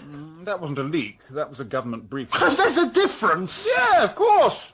If you want news, there are channels, there are means, phone calls, lunch at the Irving, a properly protected professional procedure. We can't have any Tom, Dick or Harry handling news. I mean, this. Who brought us this? I did. And who gave it to you? Some little sewer rat who imagines his own neurotic opinion should be weighed in the scale against matters of state? This is the disease of our time. Leander, I'm lost. We're journalists. There's a story. That's all. I'll be judged by this decision forever. People will say, oh, that night he put himself on the line. He published, yes. And that's what I'm going to do. If you stop and think I won't use this story because I'll lose my access to power, you just become the government's notice board on which they can pin anything they like. In return for what? What's in it for you, Leander? A Fleet Street knighthood, the royal bread knife, arise, Sir Leander. How dare you? I'm sorry, Leander, but you've really let us down. Bill, mark it up. Right. I'm printing this document in its whole entirety. Every word. Scrap the feature pages. Front page lead story. Hold the presses. And you, Leander. Yes? You are... What am I? Fired. Really? Is that in your gift? What is this? I'm not even onto my pudding. I interrupt the royal train. A most amusing anecdote about hounds. We're about to put our spoons into the spun sugar of the commemorative ile flottante, and I'm told I'm needed downstairs. Behind her gracious smile, Her Highness was deeply pissed off. Who sent for you? I decided the proprietor would focus the discussion. Andrew, I told you. No, fair enough, Doug. I've nothing to hide. Get to work, everyone! You've decided to publish? Yes, I stand by my decision. Good. I expect it from you, Andrew. I think I should warn you. Publication would be very unwise. Please let him speak. This is very interesting. First thing tomorrow, we'll go into conference with our lawyers, Rubbentrop, Pond and Salmon. We have a watertight defence. Good, good. Under Section 10 of the Contempt Act, a newspaper is legally entitled to protect its sources. Except in case of national security. In this case, I don't really think that applies. Oh, you don't? No. I see this as an issue of public safety and political morality. You fucking idiot! It's plutonium for bombs! It's a point, Andrew. For God's sake, don't go back. Just print it. Expose the Minister of Defence as a liar. Kick him out of office. Heady stuff. I don't think you'll find it as simple as that. And what are you saying? When the High Court orders you to return this stolen document, you're actually planning what? To refuse? Destroy it. That way they can't get you. Just light a cigarette. Have a fire. Be blithe. Have some fun. I thought on this paper we respected the law. Well, my own column, A View from the Garden, has consistently argued that the law is above all. Inexorable, beautiful, harsh, even-handed, absolute. The law in all its majesty, its icy splendour, the sun shining behind the mountain-top of justice, British justice. Thank you, Michael. I feel strongly about this. I was beaten at school. And what can they do? They can't take it from us by force. All they can do is fine us. Money, just money. Heavy punitive fines, which is easy, surely. I mean, the power of a big leisure business like Lambert's. Surely you'd stand by me, with all your sports shops and ice rinks and hotels. I mean, money isn't everything, Lambert, surely, come on! I keep on trying to push the little people into holes, but they won't stay in. They wriggle, they keep popping out. They refuse to be happy in there. I admire my editor. I give him my backing. Lambert. How can I not admire an editor who delivers me a scoop? Scoops are our lifeblood. And his wife, I understand, who brought it to him. Oh, thank you. My God. How wonderful! Great. Now, this is what we do. We send back the document unread, and we publish the name of the person who gave it to us so they can go to jail. My God, what an exclusive! I always love capturing criminals. It does the circulation good, and it's always spectacular. Big headlines. What is the name of your informant? I'll write it on the bottom here. That's impossible. It's all right, there's a little space here. Brilliant. Oh, this is really exciting. Whitehall traitor unmasked. What did you say her name was? I didn't. Andrew, let's go. This erases something I've been meaning to say for some time, Andrew. I think you should leave. You're fired. What? You're confused. You're a very confused person. You have a left-wing wife and a right-wing proprietor. The tensions in your life are irreconcilable. But I just won. I just won the gold finger. 2 hours ago I was editor of the year. I hate prizes for journalism. Why single anyone out? I like a paper to be uniform. Nobody special, nobody who has to be bribed with prizes. But I've been an incredible success! Yes, but what have you done? What does it add up to? Ask Leander. Bugger all. I provided the formula. It worked in South Africa. Page 1, a nice picture of the Prime Minister. Page 2, something about actors. Page 3, a gossip, the veldt, what you call the countryside, a rail crash if you're lucky. Page 4, high technology. 5, sex, 6 crimes, court cases. And then it's editorials. Then letters, all pleasingly like-minded, all from Kent. And then 6 pages of sport. Back page, a lot of weather and something nasty about the opposition. There you are. The only bit I hate is all those foreign correspondents. They're totally out of your control. They bring you extraneous suffering, complexity. Even now I never look at their little half-page. And you, What do you do, Andrew? What is your daily function? You write editorials, that's all. Is this yours? In summary, genetic engineering is neither a good nor a bad thing. It depends wholly on the use to which it is put. Oh, yes, Andrew. You say that very prettily, but I think other people could put it just as well. Doug, what is this? This story caught my eye on page 6. Where's our cartoonist? In the pub. Get him up! Andrew, you haven't left yet. Clear your stuff out. You are an embarrassment. Can't you see we're all trying to get on with our work? I'm sorry, I won't go. My staff is behind me. They just said... Yes, sir? I'm your cartoonist. Welcome. You don't make me laugh. No? Who is this? It's, well, that's the Prime Minister. I simply don't recognise her. Her eyes are too big, and she should have a hat. Hats are funny. Oh? Well... I appeal to you all! Fellow journalists! Please don't waste your time. I've never noticed journalists have much sense of professional solidarity. Have you, Leander? None. Journalists are not noted for standing up for one another. It is not in their nature. But by all means, try. Go on. Why not? Give it a go. Now look, this Scottish butter story. Fellow journalists! Listen to him! Today I need a reaction from an MP. I'll do it. I'll say anything. Scott's butter. Am I for or against it? Christ Jesus, Chief! Oh, my God, I'd forgotten. The princess. What a fuckwit! I need help, man, but she's just sitting there like a shag on a rock, grinning at me. She doesn't seem to understand anything I say. What have you done with her? Hold on, she's coming. Everyone smarten up! I told her the joke about the 2 abo nudists. I can't stand it. I'm going to resign! Hello. Good evening. How are you? Carry on. Act normally. It's my life! My life! I am going to publish. I will take it elsewhere. The usurper will print it. You will regret this. Rebecca. Mom, I would like you to meet my ex-editor, Mr. Andrew May, Princess Jill. Good evening. Carry on. Act normally. Mr. May is about to address my fellow employees on the subject of journalistic solidarity. Oh. Revenge! I will have my revenge!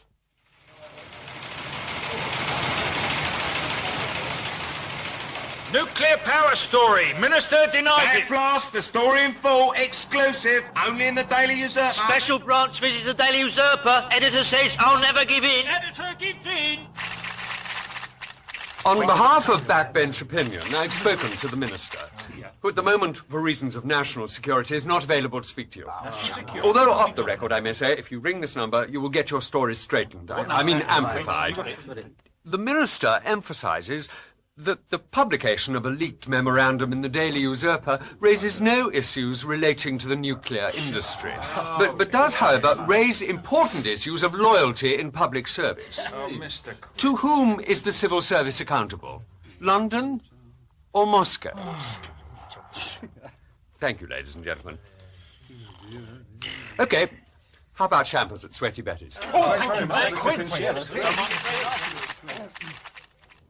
Usurper editor takes honourable call. Editor Fanton! Sex-planned diet, your 35th day. League trial starts Monday. Victory, new sales record. Up and up we go.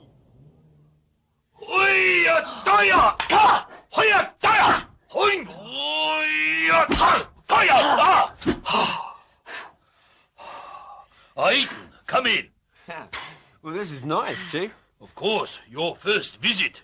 My wife and I are learning Toinka, the Japanese art of personal attack. Ah. Donna, give him a pow. Yeah, well, I'm not sure I'm dressed for it. Here.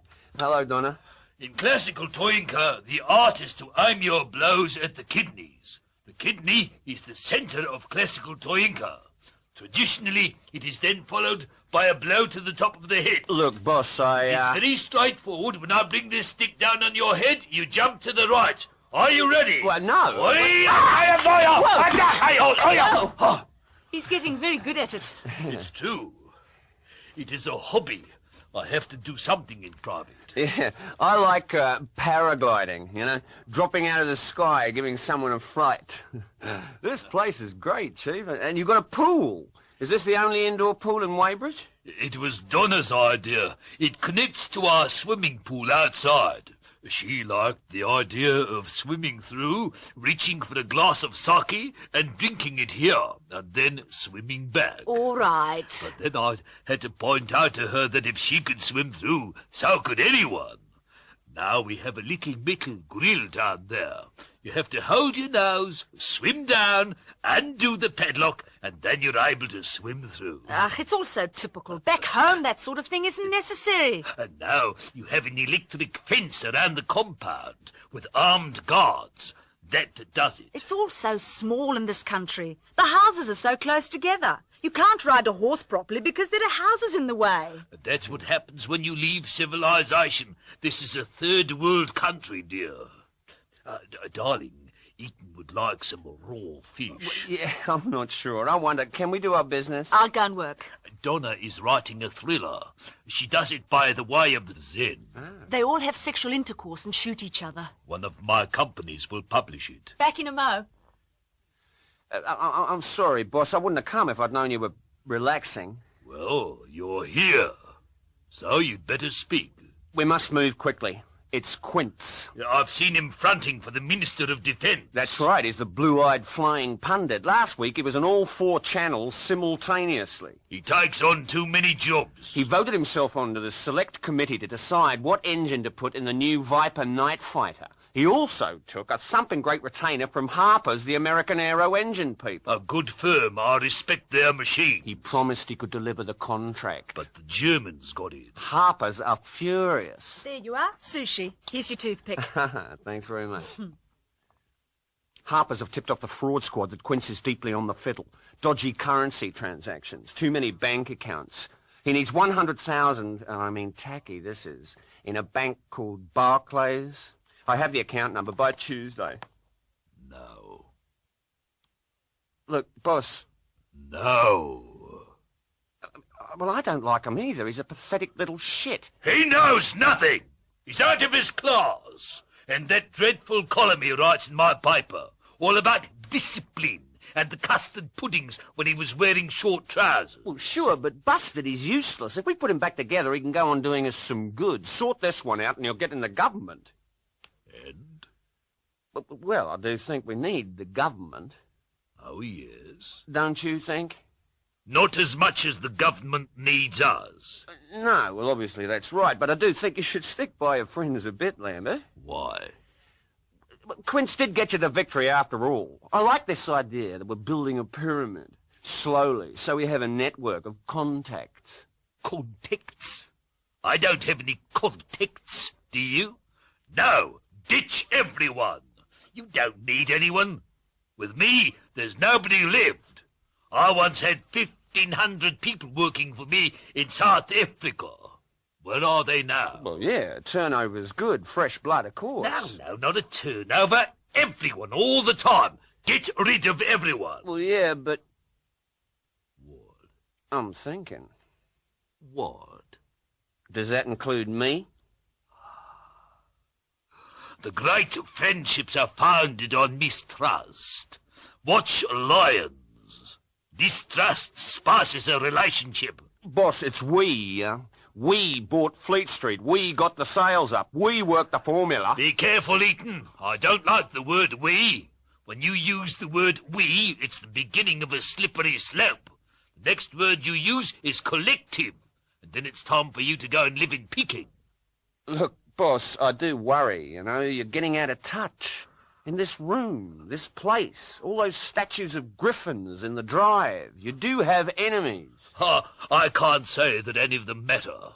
Are you saying Fruit Norton is a serious threat? No, of course not. I saw Fruit Norton on my video machine, a program that went out at 11 o'clock at night on the Communist Channel. Channel 4? No, BBC One. He has written some book about me called Expelled from Paradise. I think he is actually clinically insane.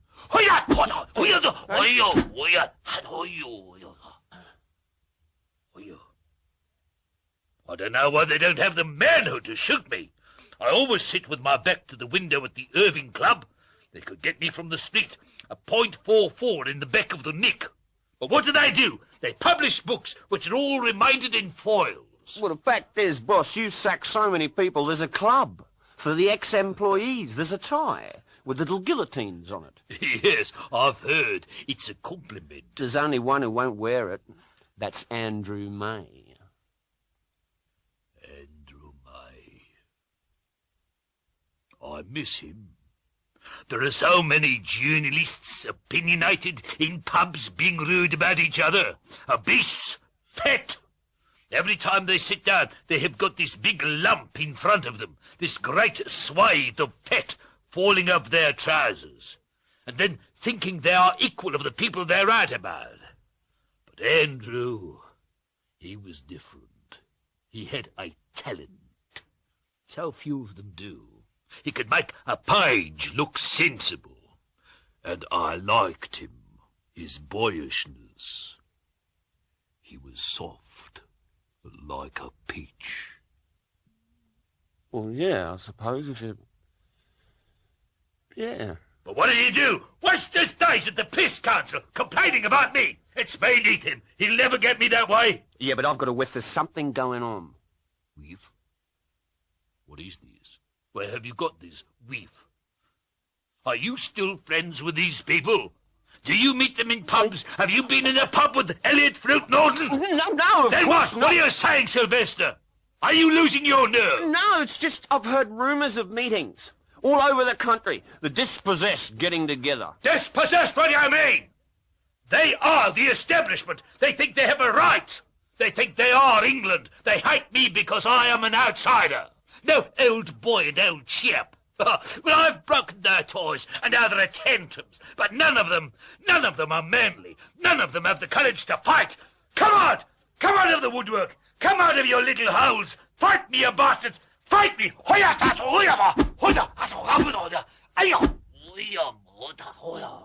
Jesus, boss, you've gone Japanese. Have a look at my shrine.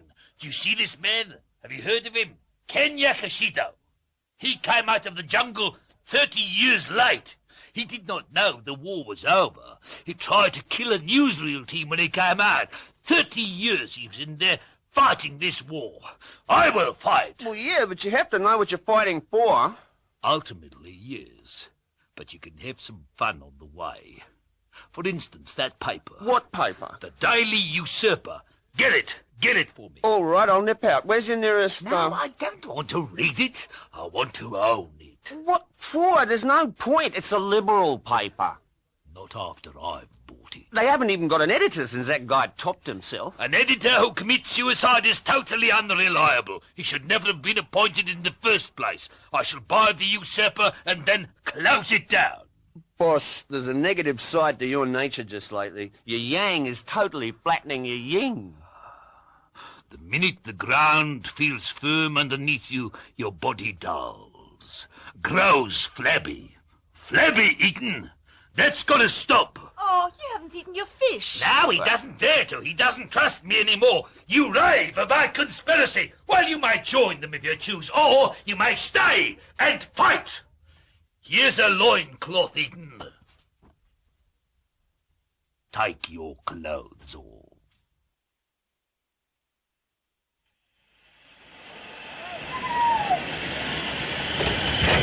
It's Jack the Lad from Summer Song, then Red Hot Poker back in Grown of Summer Song, then beyond Red Hot Poker, it's Golden Anniversary, got Fiddler, Born and Bred, down the front is still Jack the Lad, no, it's now overtaken, it's Summer Song, in the last moment, it's Summer Song, second Jack the Lad, third Red Hot Poker. Well done, Bill. How much? £1.20, Rebecca. Oh, great. It was for a 50p steak.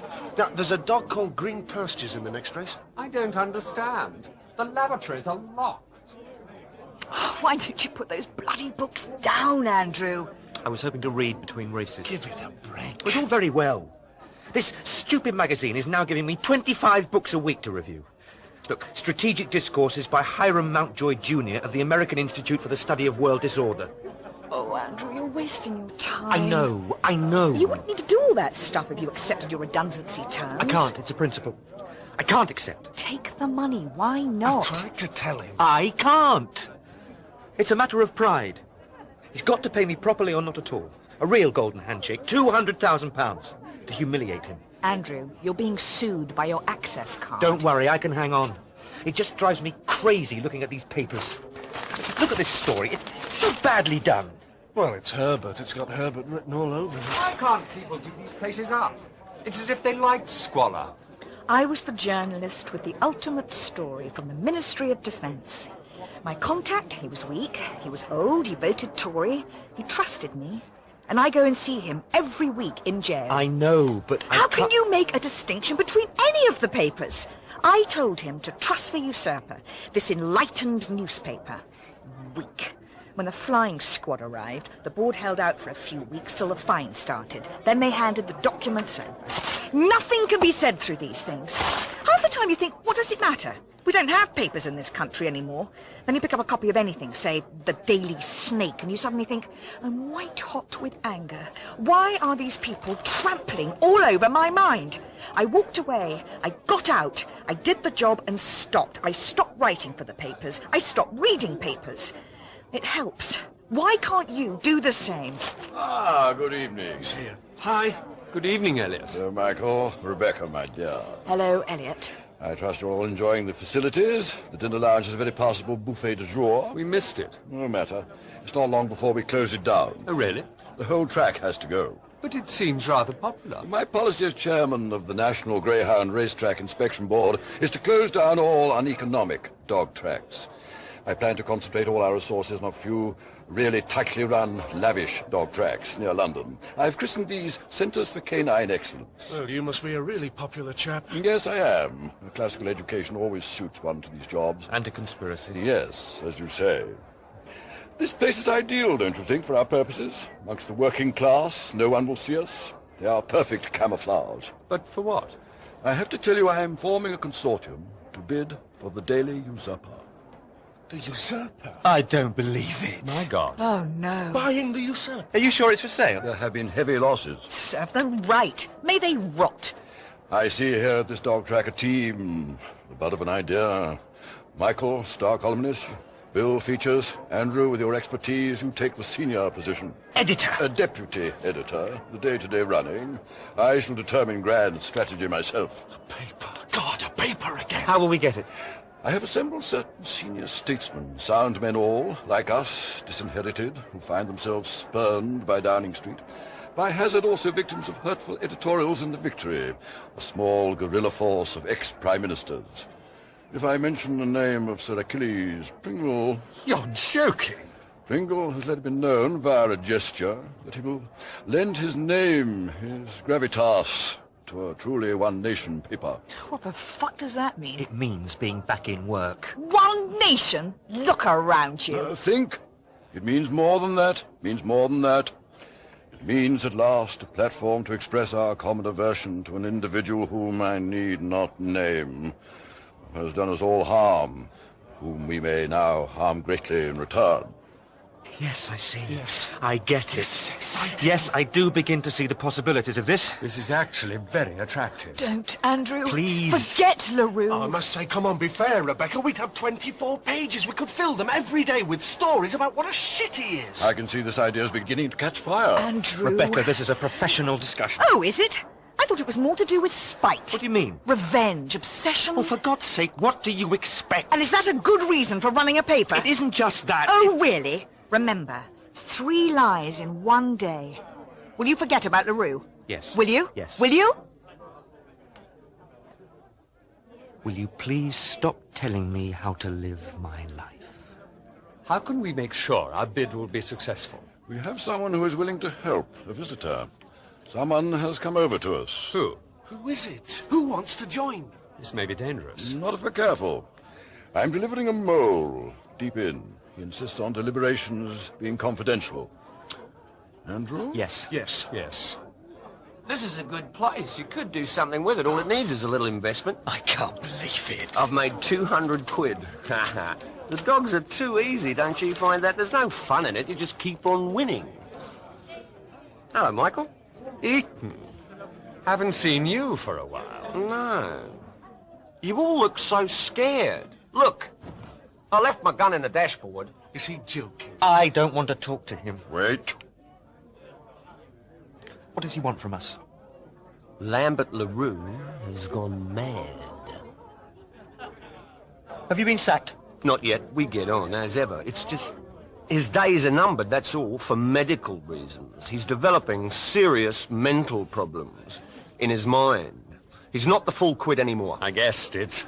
I knew it was happening. I knew. I never worked with one who didn't go crazy. It's power. He's developed extraordinary physical aggressiveness. He hits people with poles. Literally. Including Donna. It can get pretty ugly. He sits watching Lenny Riefenstahl movies. Oh, no. Yeah, oiled pectorals, you know, all sort of rippling, you know what I mean? And a great deal of shouting, and he's there, wriggling his bottom. He's got his hands in his lap. I think we understand. God, how disgusting. The habits of Sparta. I want to get out. I'm part of a crumbling empire. I want to loot the ruins before anyone notices. Okay. Lambert Le Roux will bid for the usurper. So I understand, will you, gentlemen? This is Lambert's bid. I'm willing to let you know what it is. Don't trust him. If we know, we can outbid him. Have nothing to do with it. No, I'd like a look. Just to know. It doesn't commit us. Oh, bugger it. Come on, let's get on with it.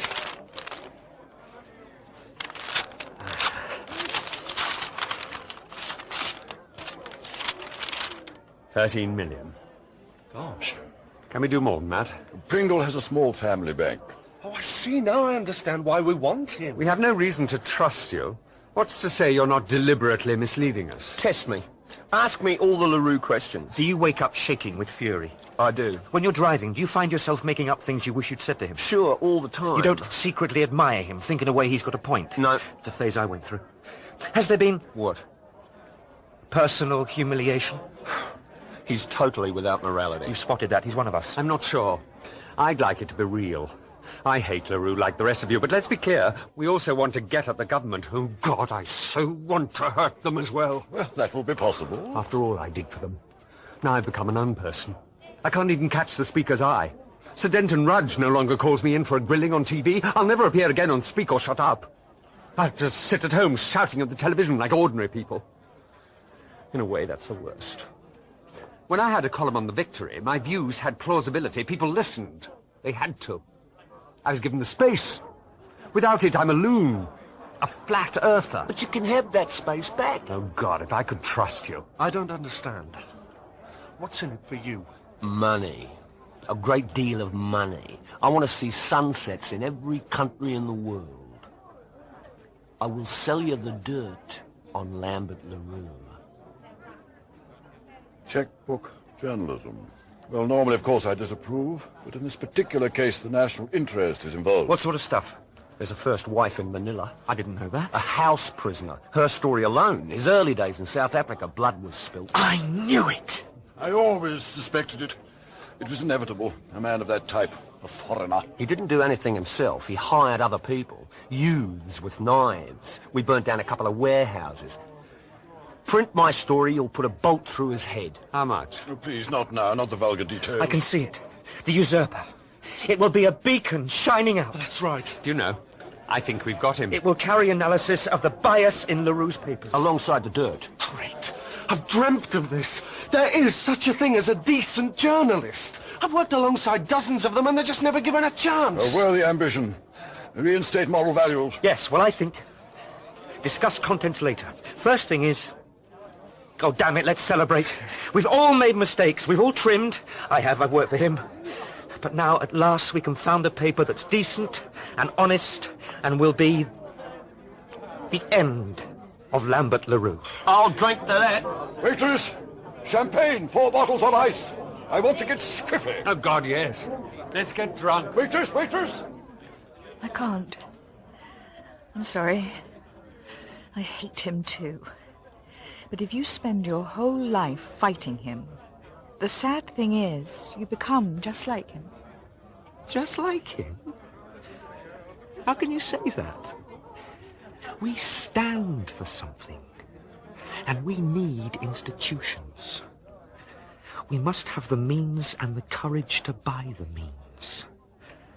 And that's what we're doing. Champagne, damn you! Champagne!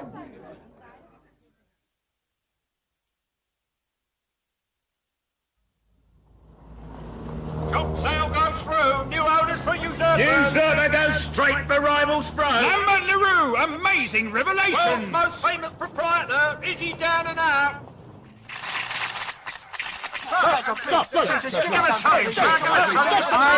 I take no pleasure in the public discrediting of a man towards whom I have no personal animosity. For that reason, I am unwilling to embroider or comment on the charges contained in our article. We believe that while there is a threat of criminal proceedings in South Africa, our duty at the usurper is to continue publishing these. By his silence, he condemns himself. If he can answer, then let him answer.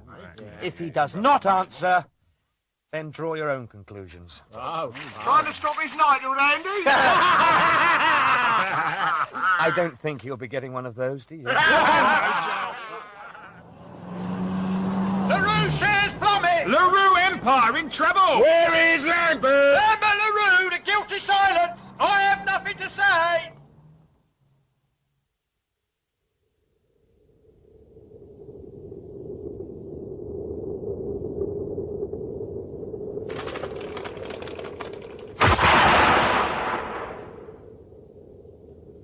Gentlemen, I want to walk on my own.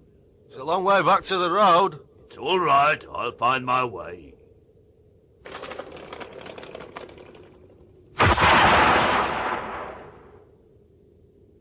Yes, Andrew, it's me. Synchronicity. I've been expecting Nick. Yes, I heard you were here for a walking weekend. Alone. Where is Rebecca? Is she well? The Yorkshire moors are so beautiful. Yes. I'm out killing birds. Shall I get you a gun? I knew you'd contact me. Yes. I knew you'd seek me out to get me to stop publishing. I knew you'd offer me money. Yes. How much do you want? Oh, no, not this time. You can't buy me. I'm not for sale. Nothing you can give me will ever make me stop publishing. I see. You seem very sure. I don't want to talk to you. Yes, that is what people say. They all say that. I don't want to talk to him. But they do. Why is that? I've no idea. Go, by all means. Go back and chuckle with your chums. Have a giggle. It's not personal. Of course it's personal. Everything is personal. Look who your chums are. Eliot, Flute, Norton. Well, I can see you and he have had your disagreements, but putting those aside, you must admit he is a very distinguished editor. He's a fool! A joke! Mickey Mouse has a Fruit Norton watch! All the brilliant people you've just thrown away! Like Michael Quince? He has a great gift, Michael, for writing anything. He has brilliant contacts. They are valueless. Michael Quince is simply the urinal in which the British establishment leaks. You talk like that because you know you're beaten. Beaten? You're reduced to calling us names. Ah, not you, Andrew. Oh, God knows what you call me. What you called me that morning when you woke up and read in the Usurper that we found your first wife. Her story about the man you had killed. I don't understand what you want. What do you mean? What reaction are you after in printing that sort of stuff? Are people concerned? Are they running in the streets screaming my name? Are they burning my papers? They will.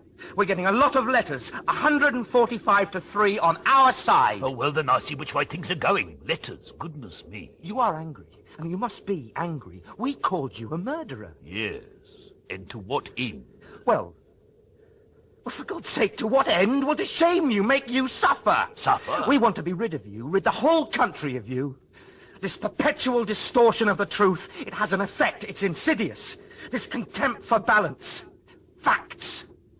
Because of you, British people's minds are fogging, clogging, decaying, silting up with falsehood. Well, I must say I haven't suffered much so far. You want me to have a mental breakdown? Well, if necessary, yes! Also to inflame public opinion. You haven't heard this yet. but there are going to be questions in the house. My, I begin to feel mentally unwell already. Don't patronize me with your technique. This is it. This is trouble. This is war. This is Watergate. This is the beginning of the end. Delusions! Does nobody see? What on earth is all this stuff about the truth? Why, when everywhere you go, people tell lies. In pubs, to each other, to their husbands, to their wives, to the children, to the dying. And thank God they do. No one tells the truth. Why single out newspapers? Oh, a special standard. Everyone can tell lies except the newspapers. They're the universal scapegoat for everybody else's evasions and inadequacies. It is a totally unworkable view of the world. You always told me to fight. I am fighting. I've got you on the ropes. You can shout and bluster all you like. We've got stuff that will kill you stone dead in England forever. You are all weak because you do not know what you believe. This is your man? By the power invested in me. What is this? What's happening? No. Yes? By the power invested in me. I'm not taking it. You have to take it. It's for you. No. Yes, I'm suing you. You can't sue. The lawyers say you can't sue. The facts are correct. Are they? Yes, an impeccable source. You mean Eaton Sylvester? I'm not saying. But that's who you mean. By the power invested in me. It's all over town. You had a row with Sylvester. Have I? You've fallen out. You fired him. You no longer speak. We're spending the weekend together. That is not true. He's given us his story. We've paid him. I phoned your first wife in Manila. I don't have a first wife. Donna is my true love. But this woman said... A secretary! I have extensive interest in the Philippines. She is the star of the local dramatic society with a gift for tragedy and lurid invention. I took a deposition from a man in Pretoria. He claimed you'd shot him in the leg. I have many friends in Pretoria, rugby players. But it's a legal deposition. I have it in a safe in the office. Examine it! It is signed Donald Eliot. Eliot is Afrikaans for duck. Inadmissible. We guard you. Gold? Your dead Eaton Sylvester sold you a pup. He is the great salesman. You printed lies about me, and now you must pay. Get him off. Please, don't let him near me. Give me time. Let me think. Do this elegantly. Put it in his pocket, stuff it down his shirt, stick it in his mouth. The writ for libel is such a little beauty, it goes right down their throats. They choke. You have such progressive judges in this country. I love it here. Get him off! You think it is you who has the monopoly on feelings. But no, you hurt me, so I hurt you back. Get him off! Get him off! No, I won't take it! You have to, it's yours. I won't! I can't stand it! He has to take it! He will. I am a man on a moral mission. I want people to see life as it is. I want them to see their real situation. I thought at one time I shall have to buy the usurper in order to close it down, but then I had a much less costly idea. You buy it, then I sue you and bankrupt you and scatter my enemies. No! You know, you understand now. Every nerve in you is screaming. Get down on your knees. What? Beg!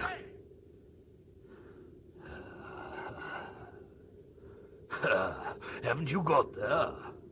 Don't you see it yet, Andrew? What? Reality! You know you want to do it in your heart, a deep longing. Do it now, Andrew. Ask me for a job. No! No! Yes! No! Yes! No! See things as they really are. To everyone, I pose a question. I am the question. And what is the answer? People like you. It's served. Although he doesn't touch it, that's the law. He touched it! He touched it now! Control yourself, man! Control yourself.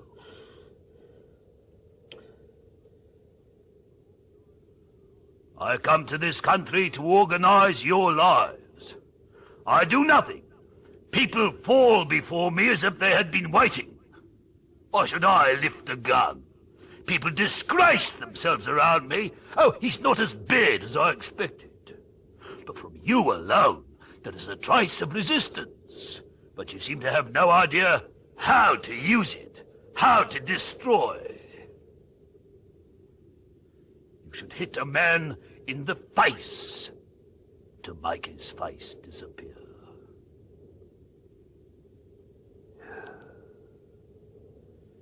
In my house in Weybridge, I have 1,000 books, but I don't need to read them. My mind is made up.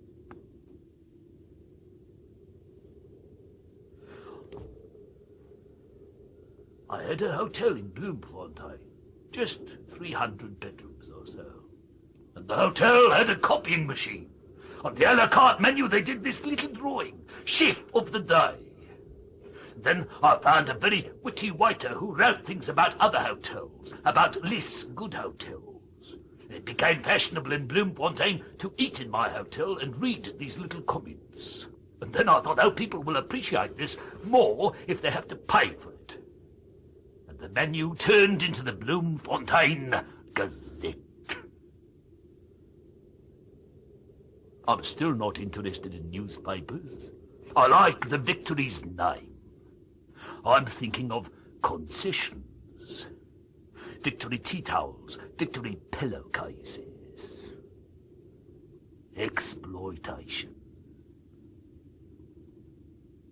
I have many new ideas. Late at night, while I struggle with the great melancholy of business. Good papers are no good. There's no point in them. All that writing. Why go to the trouble of producing good ones when bad ones are so much easier? And they sell better, too. I'm beaten, I know. The landscape is blasted. Every decent hope people had. Blasted. I just cling to this idea of the language. That a sentence means something. Hang on to the sentence. On the one hand. On the other.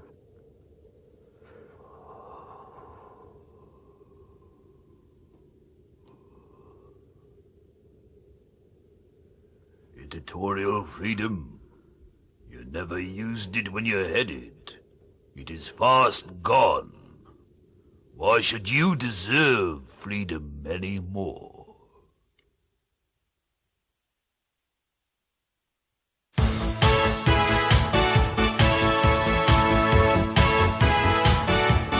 Hello, ladies and gentlemen. My name is Alan Spott, and as editor of The Tide, I'm proud to announce our £1 million winner. With the money, he's hoping to start a small microchip business in a green field in a government redevelopment area grade 2. Here you are, mate, and don't drink it all at once. And all you happy people out there watching me now, remember, there is a tide in the affairs of men that can win you big, big money. As we say in Fleet Street, the tide comes in every day and splashes round your naughty bits. Bye!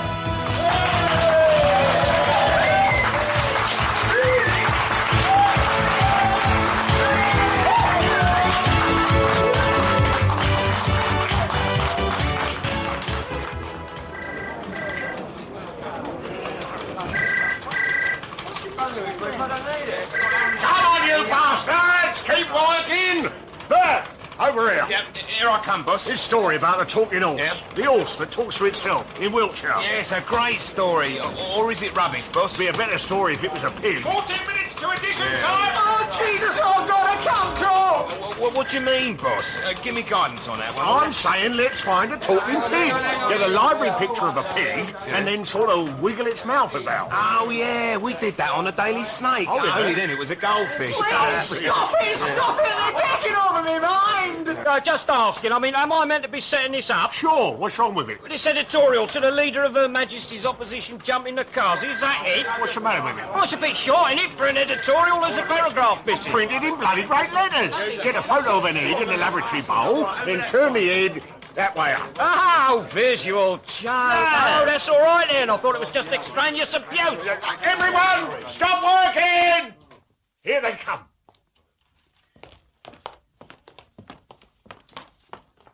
There is more rejoicing in heaven over the one who returns to me than there is over the 10,000 lazy bastards who are loyal. Henan, do you know Andrew May? Don't tell me. I've guessed it. Andrew is now in charge of the Tide.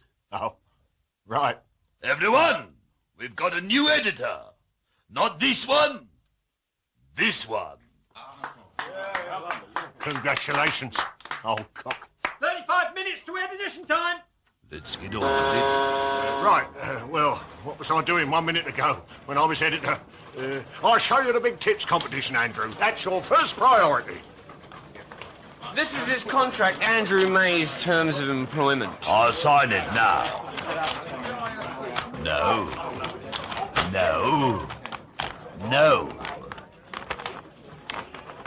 Right. We're looking for the biggest pair in England. Andrew, it's an illusion. We can never work here. Look, Bill, Lambert's promised me we just have to do this for a while, just for 6 months. Then what? Then he'll give us the victory. We're on the lookout for silicon fraud. Look at that, that's no good. They're not big enough. Right, Rubbish. right, all this nonsense about right. But Andrew! What? Tell me, what's the alternative? Eliot Fruit Norton? He's working with an old cycler-style machine. He pays out-of-work actors to distribute his news sheet in Fleet Street pubs. He's a loony. I don't want to be a loony. At this job you get good at spotting a fraudulent tit. Signed. Andrew! Oh, fine. You're as bad as Rebecca. I don't want a best friend, Bill, and I don't want a wife. I want this job. Why don't you fuck off? Do it. Why don't you fuck off?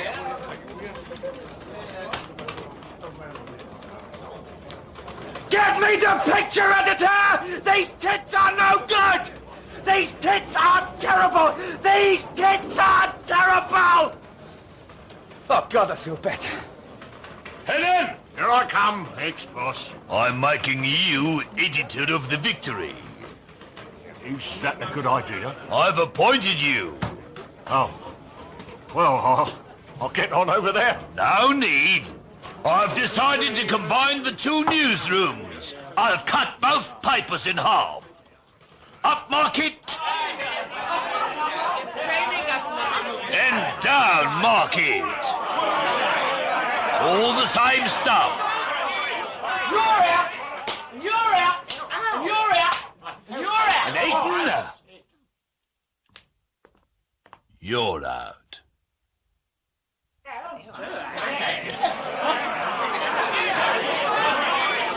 Stop all this chatter! Get back to work! Work, you bastards, work! Gentlemen, we have a new foreman. Welcome to the Foundry of Lies.